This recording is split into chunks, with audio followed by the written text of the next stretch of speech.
Welcome to Attenuation, a weekly podcast where two friends come together to drink beer, discuss beer styles and trends, and just generally ruminate on the meaning of life, aka beer.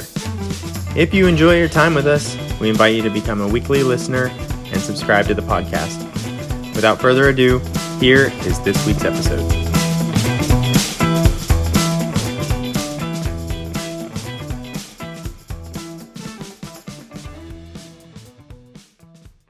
Hello, and welcome to episode 82 of Attenuation, a beer podcast. My name is Jason. I'm joined by my best friend since 8th grade, Steven. Hello. How are you today, sir? I'm pretty good. Yeah? Yeah. You ready to record? Waking up. Yeah. I had to take a little nap before the podcast today. A little pre-recording power nap. So now I'm in that haze of my body thought I was going to bed for the night, and then we'll get some good beer in you and you'll be all set. Yeah, jack me up here. Okay, cool. Well, today we're going to cover some newer beer styles, and you'll see what those are when we get to them. But we are going to jump straight into our drinking beer segment. And the way this works is I introduce my beer, give some nose notes. Steven introduces his beer, gives some nose notes, and then we taste and give tasting notes. So in the spirit of tonight's episode... I was going to say we're going to have to talk about something because there's a reason why we're drinking these funny beers too. Yes, I am drinking a pastry stout. So this is the Bruery. This is their bakery lineup, and this is Boysenberry pie. Ooh, yeah. Yeah, so it's an Imperial stout with boysenberries, cinnamon, and natural vanilla. 8.1%. I think this will be good. I think it's been on my list to try for a while.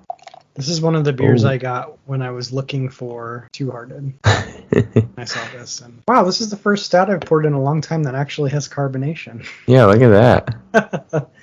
So it's very, as you would expect, extremely dark, but there's a very vigorous, 2 inches of very mocha colored head. Oh, it definitely smells like boysenberries. And chocolate. Boysenberries, chocolate, and vanilla. And kind of that rich, dark malt from the, it's like that classic stout smell. Mm-hmm. Oh, I think this is going to be fantastic. Okay, I'm excited. All right, what are you drinking today, sir?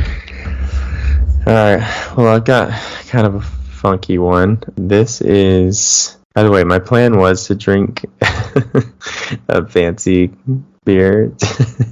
And then when we got on the subject, I was like, well, I guess I'll drink a beer that fits in more into that episode. But this is a beer from Mortalis Brewing. Mortalis is in upstate New York, I think. And it's a collaboration with Other Half from New York. And it's called The Fillings Are Mutual. It's a sour ale brewed with grapes, granola, and coconut. Okay, granola. Yeah. I had to get this one. I just anything Other Half puts their hands on. Say, it's just when you said Other Half, I was in. Yeah, I have to be careful opening this one though because I got this off Tavware, so you never quite know what conditions it was kept in along the way. Yes. But it did not explode, so that's good. You never know if you're gonna have secondary fermentation. Yeah. Oh, that's a beautiful color. Yeah, it's a deep, dark purple. Mine's actually the one that doesn't have a lot of carbonation this time. It's kind of it just pours out more like a smoothie than a beer. Just a tiny ring of head at the top, but not a very vigorous carbonation or anything. Oh, it smells like definitely a heavy sort of granola pie, almost like a pie crust. Oh, okay. Smell to it. Yeah, definitely getting some graham cracker, cinnamon smells. A little bit of fruit, almost, I guess, kind of grapish, but kind of like berry pie, pie filling, sort of sweet berry off of the nose. Okay, this might be interesting. All right, cheers. Cheers. I don't think I like this one. Oh, no. I thought I liked it. A beer from the brewery you didn't like? I know. It has a 90 on Beer Advocate, too. So it's kind of sour, which I love sours, but I don't think I like sour stouts. So there's tart berry right on the entrance, and then you do get the cinnamon, vanilla, maybe a little bit of like pie crust, and you get like a dark chocolate, and then all of a sudden at the end I get like tart berries again, and it's like confusing my brain. Just a thumbs down. I don't like it. Okay, there's one caveat. So yesterday my wife and I made mug brownies. And I foolishly bit into mine like immediately after taking it out of the microwave. Oh man. And it like adhered to the roof of my mouth and just like burned the crap out of me. So I might not be tasting accurately right now. Okay. It's fair. Even like the alcohol, and this is like burning the roof of my mouth. So I can't remember if I mentioned this, but like for a week leading up to the beer festival, I was like every time I ate, I was like, don't be a hero, okay? Don't, like, this is hot, do not eat it, and don't burn your mouth, okay? It's not worth it. Don't mess up your whole weekend at the beer festival because you want to eat this thing. That's good, smart. All cold foods for a week prior. Smart. Yeah, I don't bring that kind of a commitment to the podcast, but I probably should. Yeah, I don't often burn my mouth, but when I do, it's in spectacular fashion. So yeah. Like, I knew the second I bit into it, I was like, that was the dumbest thing. Like, why did I just put this in my mouth? And it was too late. Oh, it's so funny. We have this guy at work that he keeps bringing in this, like, I don't know, he has this concoction that he makes. It's some tea that he drinks every day, and it's made out of, like, I don't know, medicinal mushrooms and stuff. It's like his own blend of a bunch of herbs and spices and stuff, and he keeps bringing it in for us to try, and so he'll make a bunch of cups in the afternoon, and everybody loves it. Like, oh, cool. Everybody loves it. It's kind of like tastes sort of like pumpkin-y hot chocolate, but anyway, everybody really loves it. And when I tried it, like, the cup was just so hot, and it like burned my entire mouth when I was trying to drink it. So now, like, I just immediately refuse it every time. They're like, oh, you don't like it? I was like, no, it was too hot the first time, and now I just you had a bad experience. I like can't bring myself to. They're like, why don't you just wait till it cools off? You're like, no, it's dead to me. No, it hurt me once. I'm not gonna let it hurt me again. That's really funny. Oh. Alright, well, do you like your beer? Because I'm giving this one a thumbs down. Okay, unfortunately, this is a 2 thumbs down episode. We ever had one of those before? This might be a world exclusive. Yeah. Okay, so it's sort of like a grape Jolly Rancher flavor. Okay. Like, it's sweet and fairly sour. The sourness turns into almost more like a heat, like with the cinnamon. So there's just sort of this like back of the throat burn with it. Mm-hmm. It does have like a lot of wine characteristics. I mean, it's grapes, so there's just like this weird sort of tannic bitterness. A lot of berry and raspberry notes going on in there as well. I feel like there's pieces of granola like floating in it. Like, really? Yeah, I'm getting something floating. Like chunks of something as I drink. I don't like that at all. Maybe a little bit of the coconut that's coming through more in the mouthfeel, I think. But yeah, I mean, I really like the smell. It's like the cool like grape granola sort of pie crust smell to it. It smells really good, but it's just not drinking very kindly. Okay. It's like that mushroom tea. Except cold. Yeah. Yeah, I don't know if I want to keep drinking this or not. All right. Well, 2 thumbs down day. I think we need to pause. I need to get another beer, Steven. This is too sad. I'm gonna get something else. Okay. You said that with such trepidation. Yeah. Okay. I'm gonna keep drinking this and see if it gets better. Godspeed. Okay. Thank you. All right. I just got a first squeeze IPA from the shoots. Like an old standard, something reliable, yeah. Something to cleanse your palate here. All right, so 2 thumbs down. I brought in the backup beer. I have fresh squeezed IPA from the shoots. It's a good one. Nice. Okay. Well, I'm still trying to choke down this filling. The fillings are mutual. That's the beer that I got. The fillings are not mutual. Other half burned ya. Yeah. Well, like it's funny because the execution of the beer is not that bad. Like I think if this was like raspberry, if they did it with raspberry, I think I would like it. But the grape for me is too harsh. It's too like, I mean, I don't necessarily really like grape flavored stuff anyway. Like Yeah. grape Jolly Rancher, that's my least favorite Jolly Rancher. Grape soda, least favorite soda. Yeah. So this was a risky experiment anyway. Yeah. You're like, well, I hate grape, but let's drink this grape. But I love other half. And actually, the best smoothie sour I've ever had was from Mortalis. So it was like a bomb pop smoothie sour. That one was sounds good. Yeah, it was like cherry and lime, and it was so good. So, sometimes you cross your fingers. You go on the brewery love, brewery reputation, not necessarily off the actual flavors of the beer. And it didn't work out. Dang. Oh well, can't like them all. I'll keep drinking it. All right, cool. Well, that was our drinking beer segment, and next we have post. That was very entertaining.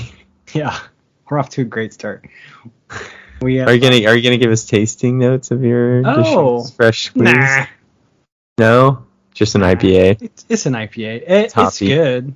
It has like the thing I like about First Squeeze IPA. It tastes a little bit like peach rings. Yeah.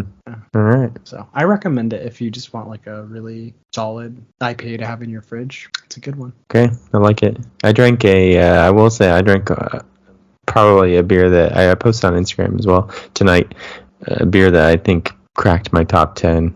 Wait, really? What is it? Yeah, it's called Overripe from Great Notion. Okay. Easy IPA with mangosteen. Have you ever heard of mangosteen? Mm-mm. So it's funny. My connection to mangosteen actually. So my dad used to do all these. What do they call them? MLMs, multi-level marketing, right? Pyramid schemes.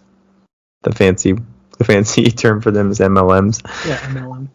Like Amway, I think was one of the. Do you remember Amway? Yeah. And so anyway, my dad used to get into all those, and one of the things that he got into at some point was mangosteen juice. Okay. And it was like this, it was marketed as this like cure-all juice that like start drinking it and your whole world will be right. Nice. Cures every disease. Yeah. Some oil. Yeah, some like exotic fruit. But anyway, this IPA is brewed with mangosteen, and I didn't even really know that actually. I just thought it was a IPA until I saw the can. I was reading the can more in depth tonight, but no, the beer is so good. It's like this, man, it's so drinkable. It had a great light body, but man, it just kept smacking me in the face with just really, really good hoppy flavors. It was really good. Nice. I think it's pretty highly rated on Beer Advocate, like 94, 95, but it was delicious. Okay. So I did drink a good beer tonight. Which is pre-podcast. It was pre-nap. I drank a beer, took a nap. So I'm just looking at mangosteen juice on Amazon. Yeah. This stuff is so expensive. I'm sure. Yeah. It's unbelievable. A case of 4 750 milliliter bottles costs $120. Yeah, those are the people that are trying to sell their inventory. Wow. Oh my gosh. I had this other family member. I can't remember. They were like grandpa's cousin or something. And they got into selling some health potion juice stuff. And I don't know what was in it. But my grandpa used to swear that like they had drank so much of it that their skin was turning purple. Wow. Oh, they were like, well, tell them they're the healthiest they've ever been, but I'm pretty sure he's like, they look purple to me. That's really funny. Yeah. You ever see the episode of The Office where he's trying to get him to do some pyramid scheme thing. And he's like, it's not a pyramid scheme. Like, if I get 2 people under me and then you get 4 people under me. And he's drawing it on the. And then he walks up and makes draws the triangle. And he's like, ah, dang it. It's amazing. Oh my gosh. I do have a friend that he did the It Works one. Have you ever heard of that? Mm-mm. It's called It Works, literally. And it started out as these wraps that you they're like a cellophane wrap that you wrap your abdomen in, and it I don't know, it's supposed to take away your fat or something. Okay. Make you skinny, of course. That's what everything does. Yes. Allegedly. So anyway, it started out as that, and then it's just grown into this energy drinks and supplements and all this stuff. But I have a friend that got into it pretty early-ish on, and I don't know what they did. They just killed it. They're in the top 10 earners of the whole company. Somehow they got to the top of the pyramid. Yeah. The pyramid scheme is nice if you're on the top of it. Yeah, if you're on the top, it's great. But so it's interesting because it's weird to see. You don't see a lot of people that are actually successful. Yeah. Other than some of the very, very early starters of the company. But they did it. They killed it. What always blows me away, I'm looking at the It Works website. By the way, they have one of their menus is called Shop by Solution. So it's what's your problem? And then you click. Oh, yeah. They have a healthy gut smoothie. Uh-huh. It costs $186 for looks like a 16-ounce bag of the powder. So dang. Who knows how many that makes? 8 smoothies. Yeah. So the prices on some of the stuff is whoa. unreal. Well, if you become a seller, then you get a 50% discount off everything. So. Oh, it's 14 servings. Dang, that's more than $10 a serving. It's $13 a serving, Steven. This is top tier craft beer prices. Yeah. These people just need to drink craft beer. We should start a MLM scheme where we just tell people that if they drink craft beer, we'll solve all their problems. Yeah, let's do it. I mean, this is basically a health drink. It's granola and grapes and they just marketed it wrong. Coconut. Yeah. All right, we're off the rails already. We're not even to our second segment. Sorry, that's my MLM tangent. I have a lot of family and friend experience with MLMs, so it's very near and dear to my heart. So much MLM. All right, so postscripts, beer news, and story time with Steven. Maybe we should just make it MLM stories with Steven. Yeah. But postscripts is where we fix things from previous episodes. I don't think we have one this week. No. We need to start screwing stuff up so we can fix it. We did perfect last week. We did perfect. Every word was perfection. Actually, it's really funny because somehow I've not learned, but every week I listen to the episode and I'm like, man, I wish I would have said that. And I'm like, well, I could always postscript it, and then I don't write it down. Where did those thoughts go, Steven? I don't know. I wish I knew. Into the void. Never to return. Yeah, there's some place where they've all gathered, and this is a very scary place. It's the hell I will go to when I die. Oh, your lost thoughts. The place of lost thoughts, yeah. Sounds intense. All right, I have a beer news. Okay. I have 2 beer news. Actually, I have 2 beer news. 2 beer news? First beer news is that I got an email from Tavor. This is what happens when you delete your Tavor app. Okay. And it said, we noticed you're not on the app. But we want you to know a lot of good breweries are on the app. And they gave me a tip that I don't know if anyone knows. You can follow breweries on the Tavor app now. Okay. And if you're following a brewery, it says it will give you preferential selection. So I think it might show up on your feed a couple hours before everyone else. So you can try to get those early access. Yeah, early access. So that's your Tavor tip, is to follow. So there's 2 ways you could do it. You could, I don't know if it maximizes out your followers. So if you just want to min-max, you should just follow every brewery on Tavor, and then you'll just be 3 hours ahead of everybody on every brewery. But if you're not a psycho, you should just follow the breweries you really like, and then theoretically you get special beers from them, and you get earlier access. So I have to reinstall the app and follow some good breweries. Dang, I can't believe they got you. Like, they knew you got off the app. Yeah, they targeted me. I don't know if they know if I uninstalled it. It just said, we noticed you have not been active on the app, and we just wanted you to know that. And they listed some breweries they thought I might have beers on there. It's like when I deleted Facebook, or I deactivated it or whatever. Mm-hmm. And every once in a while they give you like an email to try to like get you to come back, and they're like, see what you've been missing. But yeah, but I didn't know. The cool thing is that you were smart enough to be like, meh. I could resist. I have like 5 more beers I'm gonna drink in my fridge, and then I will be active on the app again. But yeah, I'm making my way through my beer fridge right now, which is overstocked, so it's gonna be a while for me. Nice. Stay safe. Keep that app off your phone. All right. So, and then I have another beer news. I don't know if this is that new, but I'm really excited about it because, and I actually didn't know they called them this, but Firestone Walker, you know how they have all their fancy beers that they put in bottles? So Yeah. like Parabola, Velvet Sticky Monkey. I guess they call those vintage beers, maybe? Okay. Because this says our first ever canned vintage beer, and it has like the same label as all of those. They have that like label where it says the name and the style and all that stuff. Yeah. And this is based on Parabola, and it's called Parabolita, so like a tiny Parabola. Little Parabola? Little Parabola. And it's a salted caramel version. Yeah, I have that in my fridge right now. Wait, you do? Yeah. I'm jealous. I know, I was like, I couldn't believe it. I saw it in the grocery store, and I feel like I'd like seen it on Instagram already, but I didn't realize it was in a can for some reason. And when I saw it in the grocery store in a can, I was like, oh, that is amazing. Yeah, I really want this. So it says, again, teasing me, it says it's in the fancy grocery store that's close to my city. But it said Two Hearted was in there too, and it wasn't. So I'm going to go back this weekend, see if I can get Two Hearted and this Parabolita. I'm excited. Yeah. You need to start going daily. I know, but I don't want to just... What I need to do what I do. Go to the grocery store every day and just walk the beer aisle.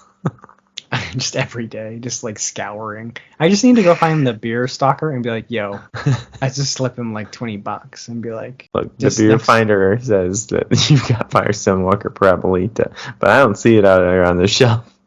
Yeah, so the next time it comes so either you're holding out on me, buddy. Yeah, exactly. Can you just put like 1 or 2 of these, hold them for me, and text me, and I'll come buy them. I'll give you a crisp... Who's the president on the 20? A crisp George Washington. No, that's the one. Oh, it might be crumpled, actually. A crumpled George Washington. Oh my gosh. He's definitely not going to do it. The crumpled. There might be 2 or 3 George Washingtons in that crumple. You never know. There'll be a surprise when you uncrumple them. I'll give you a surprise grab bag out of my wallet. You can have all the coins in my wallet. I'll scrape out all the coins out of my car. Yeah, my cup holder. Yeah, what? Benjamin Franklin? Is he the 20? Jamie, pull that. No, Ben Franklin. That might be 100. Who's on the 100? Andrew Jackson is the 20. Yeah, right. Okay, the guy with the wild hair. Yeah, doesn't he have wild hair? Don't they all wear wigs? I don't know. Is his a wig? He picked that as his wig style? I don't know if it's a wig. Okay. I don't think it's a wig. When did they wear wigs? We're really off the rails. Did Andrew? I don't know. There was a wig party. Does that have anything to do with the wigs? Oh, in contrast to his predecessors. He didn't wear a wig? Andrew Jackson did not wear a wig. Yeah, he let that hair just run wild. He had voluminous and voluminous and iconic hair. See, I told you, Andrew Jackson, the wild hair. Dang, you knew all about Andrew Jackson's hair. Yeah, you don't hide that under a wig. Secure yourself a can of Parabolita. Yes, and I'll drink it Firestone on the Walker. podcast. You know, I thought it was interesting. That beer does not have caramel in it, though. Oh, no? It's called the Salted Caramel Bramolita, but I think it was just vanilla and Yeah, you're right. It says aged sea with salt. vanilla beans, cocoa nibs, and sea salt. Well, the caramel might come from like. Might come the bourbon. Yeah. Yeah. I mean, I think their original Parabola definitely has some like toffee notes. Yeah, and like anytime Sweet. you're dealing with like a stout, the dark malt can give it like a caramel character. Yeah, I'm excited. I'll drink that one next week on the podcast. How about that? Okay, I'll try to get one. We can get together. So that I'm not drinking. I was going to drink that one this week, and then I decided to drink a smoothie sour because that was the episode, and it was a mistake. We both made a mistake. Just cancel the It's episode. okay. The style's bad. Life is a mistake. Okay, if you're making mistakes, you're living. Okay. It's true. You learn from mistakes. I learned that on TikTok today. Oh gosh, you and your TikTok. All right, come on. We got a beer podcast to record here, Steven. Okay, well, I thought that's what we were doing. I don't know what we're doing right now. Okay, we're going to talk about newer beer styles. Newer beer styles. Yes, we're going to start our journey with the Milkshake IPA. Yeah, which is well documented along the episodes of this podcast. I think is a terrible style. I like Milkshake IPA. Well, especially now that I appreciate and like more stouts. This is our one. It's our one clash right here. See, I clash with my wife like every day over every sour beer. You and I, we have appreciation for most styles, except for the People's Pilsner from Sudwerk that you refuse to drink. I'll get that when I go to the grocery store too. People's Pilsner, the 2X Great American Beer Festival Gold winner that I refuse to buy. And what was the other one? Oh, Milkshake IPAs. Milkshake IPAs. Yeah, I don't like them.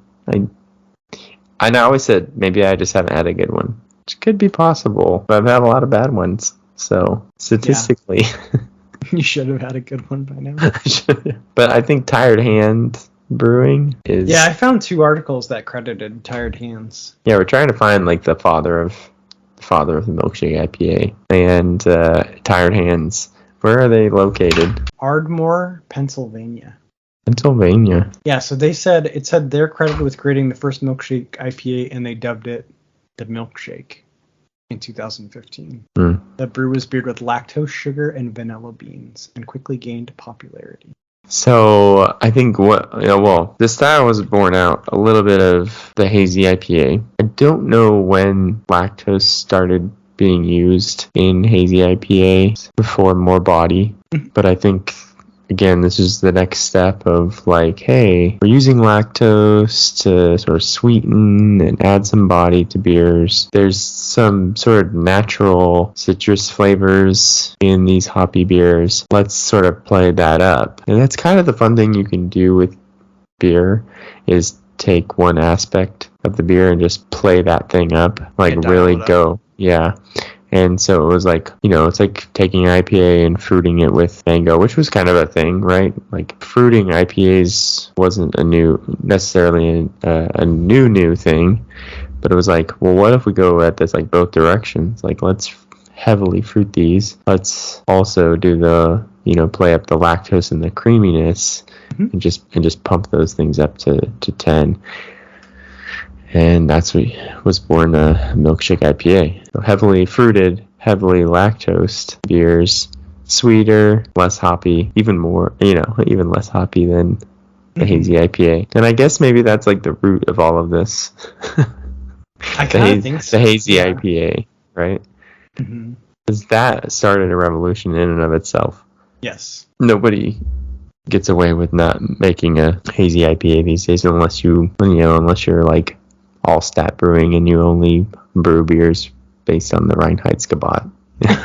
Yeah, then you don't make a hazy IPA. Yeah. What did I think on the New Belgium tour they said Fat Tire built the brewery and Voodoo Ranger Hazy keeps the lights on. That's what they said. Yeah, I didn't realize Voodoo Ranger is that popular. But we were looking at some numbers, some sales numbers, and New Belgium, I think, what did I say? They did like $350 million. $50 million in sales last year or something like that. It's like, wow, that is no joke. And it's kind of crazy that well, now they have the one in Asheville, North Carolina. They're basically out of 2 breweries. They're brewing all that beer. That's just like constant. Yeah. No downtime. Beer after beer after beer. Yeah. So also then apparently Three Floyds Brewing Company also did a milkshake IPA like just within a few months of the milkshake. So 2015 seems to be the birth year of this style. 2015. Okay, that's when breweries started getting a little bit more creative. I know. It's like, and then you kind of see like all the other like weird stuff they did after that with like, because I kind of like a sub trend of this episode is like, oh, let's just put lactose in beers, like yeah, which is kind of interesting. Yeah, well, it doesn't ferment, so any lactose you're adding is not going to be converted from sugar to alcohol, so you're going to add sweetness. It's like a way to add sweetness and creaminess too. Yeah, without restarting fermentation, basically. So it's a powerful tool. Want to sweeten your beers for sure. And yeah, definitely the lactose in the oats, making the IPAs thicker, creamier, less bitter. It's all kind of that's when these styles, like, they catch on, right? And people start demanding them. Mm-hmm. And then that's when brewers are like, okay, yeah, like, I guess we should do this.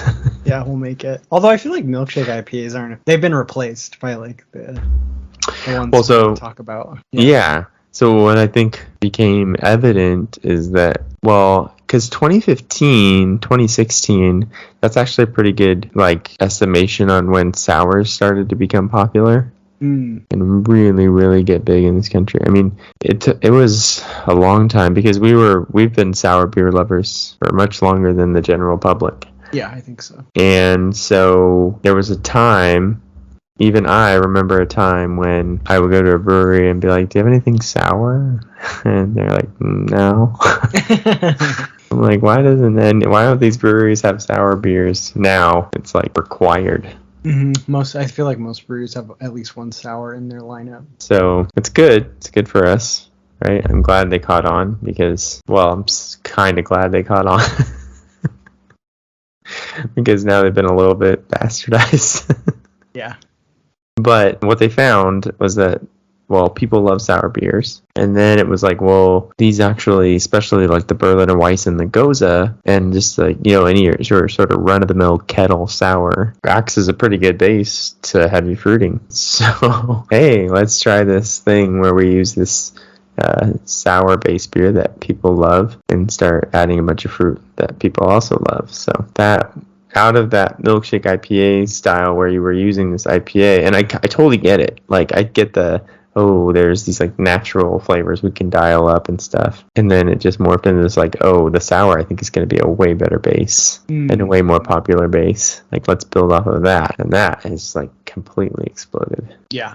I don't know if it's funny, I guess, like when we kind of talked about how like barrel aged stouts and will just have this like dominating place in the like, especially the craft beer hobby. Not necessarily like the craft beer drinking in general, but definitely the hobbyists love those beers. So it's kind of been this like longer trend and this longer way to like take a beer and amp up different things and add adjuncts, cinnamon and licorice and vanilla and caramel and stuff like that. So it's kind of been like a toy, like a canvas that brewers have played with for a long time. Yeah, it's been around, right? Yeah. And I suppose that segment has been a little bit bastardized as well, but not as much. And even beers that you would think like are highly gimmicky. Yeah. As long as you bourbon barrel age them.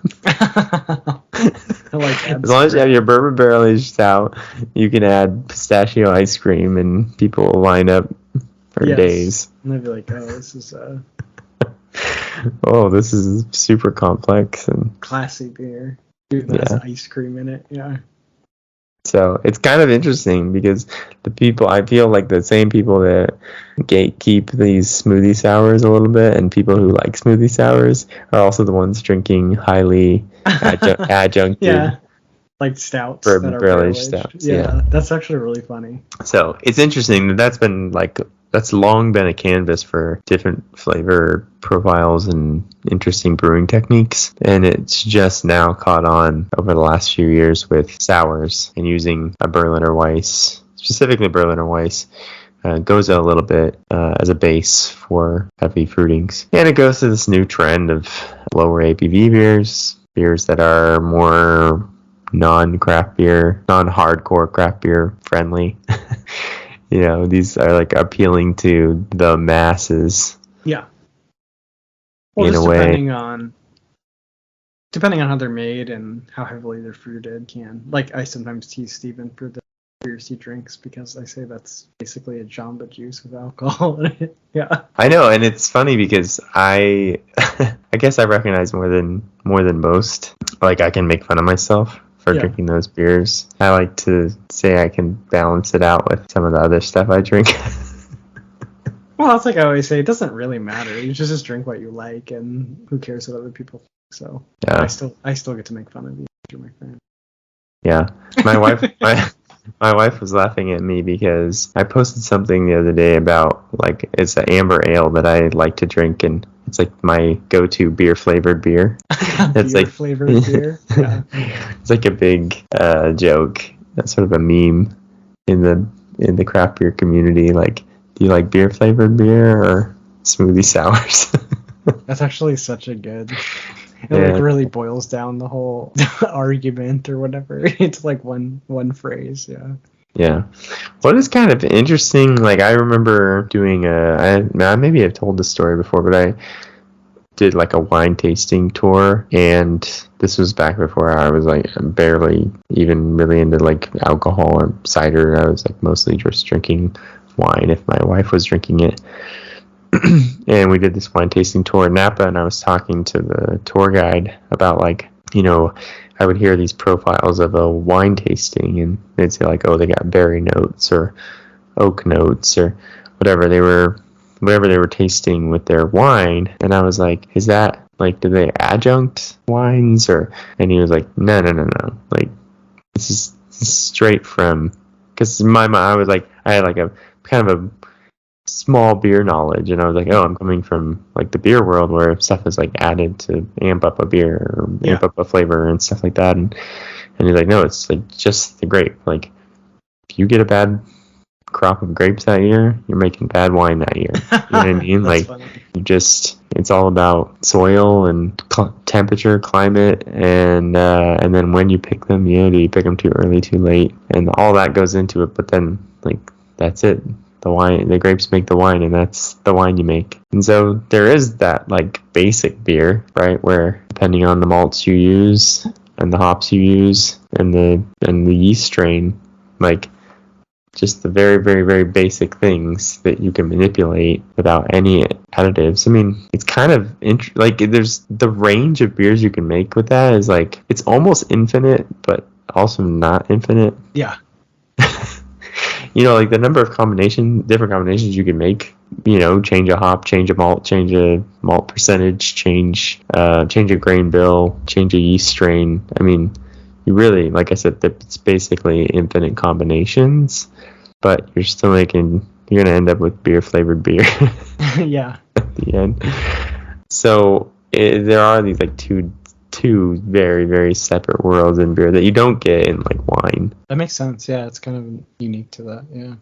And then like what's funny is that within those worlds, there's like because when Sam Galagioni was talking at the beer festival, he was like giving his middle finger to the Reinheitsgebot. Remember? Because he was like, yeah. Basically, the Reinheitsgebot gave us like crappy, mediocre, boring beer, and I just thought it was funny because it was like there's this like weird juxtaposition where you have this like beer should be beer flavor, like beer should be pure and simple and like mastered at that level before you just start like adding a bunch of fruit to it. And so there's just like, what is craft beer? Like, well, it's kind of getting back to old styles, but also like evolving and creating new styles and playing with things and new ingredients and stuff. So yeah, I think there's a place for all of these things. Yeah. Without making fun of people who like smoothie sours, Jason. Okay, sorry. I'll stop. As I pick a piece of granola out. I know, right? How's your granola beer? I think I have some granola to cover. I want to like sprinkle on top of this. Just go all out. Oh, speaking of that, this is a postscript that I did want to add. Oh, so you remember? Yeah, I know, right? I didn't realize, and I sent you a picture of this. I didn't realize that at the beer festival, the beer I drank last week, the Volcanic Planet Boba from Weldworks, I didn't realize that at the beer festival they were putting the tapioca balls, like the boba balls, in the beer for people with the tasting, which is genius. Do you remember what I texted back to you when you sent me that picture? I just wrote the vomit face, or I hate that period, or something like that. I was like, man, I already hated this beer based on how you described it, just tasting like sickeningly sweet syrup. But they're actually putting boba in it. It's like deeply offensive. So awesome. I was like, no, what? Totally disagree on this point. Yeah, I was like, oh, no wonder it was going so fast. It was like so gimmicky. You know, they kind of have a history of doing that, because one year they had a taco goza. Okay. Which was very, very strange to drink. It was like a tomato sauce goza, but yeah. They served it, they poured it, and then they put a little like half a taquito in the beer. Yeah, so they have a history of doing sort of some fun gimmicky stuff at the beer festival. I'll tell you what, Steven, do you have Trader Joe's near you? I think, I don't know. Yes. I went to Trader Joe's the other day, and they have tapioca kit. So it's like kit. Yeah, so if you those tapioca balls, they they're like, I think they probably like freeze dry them into this little bag. And then you just, I don't know. I haven't actually read the instructions, but it says they're ready in like 1 minute. I think you just like rehydrate them and microwave it or something for like 1 minute. And then you can just pour them into anything. So there you go. You can add tapioca balls to your beer. In my beer. Well, I remember a while ago, I think I was at Red Horn Brewing, and they had a milkshake. No. I think it was a smoothie sour. And when they poured it, they were like, oh, do you want the marshmallows on top? I was like, you put marshmallows on the beer? And they're like, yeah. I'm like, yes. Yeah, I want that, please. Yeah, I think I texted you. Of course. I hate that period. Yeah, I think it was the same response. I live for that stuff. I love that breweries do that. I hate it. I feel like they're more self-aware, breweries that do that stuff. Yeah, that's fair. You know, like they know that it's insane. They're a little bit making fun of themselves, yeah. Yeah. So the other thing, I guess the other two styles we're going to talk about where it's similar, kind of they're doing kind of the same thing, is pastry stouts. So what I just had today. And they said, there's a kind of an interesting article. They talked to the chief brewing officer, Al Marzi at Harpoon, and he said that with pastry beers, it's like you're taking the familiar, which is the stout, and then you're kind of taking away like the weird factor, because people are like, oh, it's a stout, okay, I like that. So they might not necessarily go want to drink a 10% stout, but then it's like a chocolate cake stout, and they're suddenly like, oh, that sounds nice. Like, so you're pairing this like sort of it's kind of coming from two angles. Like people that already like stouts will then be like, okay, I'll drink a pastry stout, and then people that are kind of put off by stouts will be like lured in by the fact that like, oh, it's a chocolate like cake stout. Yeah. And then there was they talked about, I don't know when this came out, but I think it was one of the earlier pastry stouts was a collaboration between Mike's Pastry, which apparently is famous for cannoli, and they made a cannoli pastry stout, basically, that sounds kind of good to me. Although I hated the pastry stout I had today, but it's kind of the same thing. It's like you're taking the stout as the base, and then you can add like lactose, and then you can add like kind of like you're trying to make it taste like desserts, basically. So like mine was boysenberry pie, So you put in the cinnamon, you put in the vanilla to kind of make it taste like. And there's a million of these now. I feel like it's very popular. So Yeah. I never really understood I don't always understand the pastry style. I get the ones that are lean more into like a vanilla and chocolate brownie, that kind of stuff. But you'll have like a French toast stout, right? So they're using like maple syrup and cinnamon and it's like, well, okay, but like you're gonna have notes of chocolate and maybe coffee in there and like right. So it's like still stout, but you also get some like French toast notes. I don't know. It's kind of a bit weird. It's not. I think the part of the popularity of like the fruited sour is that the base is so neutral that you can kind of go any direction with it. Whereas like when you do the milkshake IPA or the stout, the pastry stout, the base is pretty biased towards like a certain flavor profile. So you have a little bit less like leeway with what you can do with it. Yeah. And maybe that's why the heavily adjuncted stout still is like can be considered like a very craft style, because you do have to, like, you can't just throw a bunch of stuff in there and think it's gonna be good. Exactly. Right? Like what I think is kind of cheesy is like when you do like Fruity Pebbles, right? But I don't, just because that's kind of like seems cheesy to just put Fruity Pebbles in beer, but like I'm sure someone's done this, but I don't think you can just put like Fruity Pebbles into a barrel aged stout. That sounds disgusting. Maybe that's maybe that's what makes it a little bit less cheesy. It's just because like you can't really put anything into it. You kind of gotta go in. It's like all exists in a certain range. So yeah. Well, and I think for me, like I've had a surprising number of beers with fruity cereal in them, like Tricks and Fruity Pebbles and stuff. And there's some that are way better than others, like better balanced and better usage of the adjunct and better tasting and more, the ones actually I tend like best are the ones that I still feel like are beer, but also taste like Fruity Pebbles, So there's like a way to do it well. Problem is, it's just not always done well. Yeah, I think that's the secret, is like it's getting the balance right, and that's probably the trickiest part.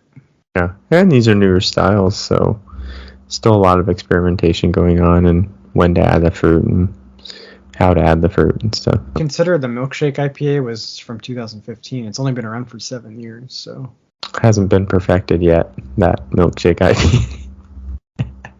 There's this brewery, it's actually right next to WeldWorks, called Wiley Roots. And they were doing a lot of stouts and IPAs, and they decided, in the sort of vein of just trying to brew what people wanted, they started to brew some sour beers, and they brewed this slush series, and somebody got like a wild hair up their nose and decided, like, let's buy a soft serve machine and let's turn this beer into soft serve. And they did that, and it is like part of their lineup now to have soft serve beers. Like, they have it all the time because people loved it. And that's crazy. Demanded it, yeah. And they, at one point, got some beers sent to them from Imprint Brewing, which is in Pennsylvania, and the Answer Brewing, which is in Virginia, and then 450 North Brewing from Indiana. All sent them some Smoothie sour beers. So these were kind of the three big kind of starting players in that game. And Wiley Roots just they absolutely loved these smoothie sours and loved the idea. Now Wiley Roots is one of the best smoothie sour makers in the country. So that's really cool. Yeah, all sort of off that slush beer and making slush into like just having a crazy soft serve. So you see that a lot more too, actually, that whole turning beer into ice cream. That's actually a trend. Nothing is sacred anymore. No. All right, so I did some research really quick. I just clicked on the because you say you don't like milkshake IPAs. Mm-hmm. Do you know what the number one ranked milkshake IPA on Beer Advocate is? Guess what brewery it's from? I don't know. It's Treehouse Brewing. Yet another reason. Treehouse. We got to go to Treehouse. That's got to be our next trip, I think. We just got to bite the bullet and go to Treehouse. And they still make it. It's called King Creamsicle. You know, it's funny. The trend is that these beers came out of sort of same hazy IPA territory, Mm-hmm. and yeah, like Midwest, like New England, Northeast coast, and Midwest, Chicago, Indiana. Like none of these beers, California was not the originator. California's kind of stayed true. I mean, well, they did like the West Coast IPA, like that's their last. I think they will. That's the hill they will die on. Like the pale ale, like the steam beers. Yep. They're like very, very true to the craft beer revolution. No, I think you're right. I read we're doing a little bit of other research for this episode, and there was an article in it was on bevindustry.com just talking about like 2022 trends that they expect. And it said basically hazy's been pretty dominant for like 5 years. Mm-hmm. And then there's also some other new styles, which include hard seltzers and hard cocktails. Low ABV beers are getting a lot of traction, so like 2 to 3% or 0% alcohol. Historical beers, so like just, pure styles like Kolsch and stuff like that. There's a lot of people just making like, not messing with the recipe, just like making old beer styles the way they're supposed to be made. Mm-hmm. But then it also said there could be a resurgence of West Coast IPA. And despite like IPAs kind of being on the downswing and it seems like they're less popular overall, it said that they still account for nearly 1/3 of all craft beer revenue. So still a very dominant style. I love IPA, so there's something about it. Yeah, so apparently East Coast, Midwest, they have no problem messing with stuff, putting sugar in their beer. They love sugar. Cereal. Make everything sweeter. It would be better. Everything's better, sweeter. I guess. All right, well, is that an episode? Sure. Well, let me list off some beer if you're going to try some smoothie sours, okay? I mentioned 450 North, The Answer, and Imprint, Wiley Roots. And then Energy City Brewing. That is a brewery if you can get one of their pastry stouts, one of their like banana cream pie sour, or not sours. Banana cream pie sour. Anyway, they're so good at what they do. So Energy City Brewing from Chicago, Tripping Animals from Florida, really good smoothie sours. Mortalis usually. Except good. Tonight. Trillium Daily Serving from Trillium. They basically ruled Untapped top 10 of smoothie sours. So Burley Oak is in Maryland. They have their Dream series, JREAM. Pretty good smoothie sours. Evil Twin, Drecker from Fargo, North Dakota. They have Chonk and Slurp. I liked that Drecker. Brains. Yeah. And tons of, they have multiple different lines of different kinds of smoothie sours and pastry sours. So, those are the big ones for sure. Yeah, those are all good recommendations. I like those. Energy City is one I really like. I've had a couple of their pastry line, and they're quite good. Yeah, they are very good at making highly adjuncted sours and stouts to taste like pastries. So if you're into that thing, check it out. I mean, that's a good list of recommendations. Okay, now you can wrap up the episode. All right, now it's an episode. So you can reach us at contact.attenuation@gmail.com. And we're also on Instagram at attenuation.podcast. Lots of cool images to see there. And even some excellently edited reels. So also, if you, whatever platform you're listening, if you could rate us. Like, subscribe, follow. Yeah, that whole jazz. Send us money. No, send us beer. More money. Keep your money. We want good beer. Send me a Parabolita. All right, so this has been episode 82 of Attenuation, a beer podcast. My name is Jason, and I'm joined by my best friend since 8th grade, Steven. That's me. We're saying cheers, and we'll see you next week. Cheers, buddy. Thanks for listening to this week's episode of Attenuation, a beer podcast. Don't forget to subscribe to the podcast and follow us on Instagram or Facebook for more fun content. Catch you next week. Cheers!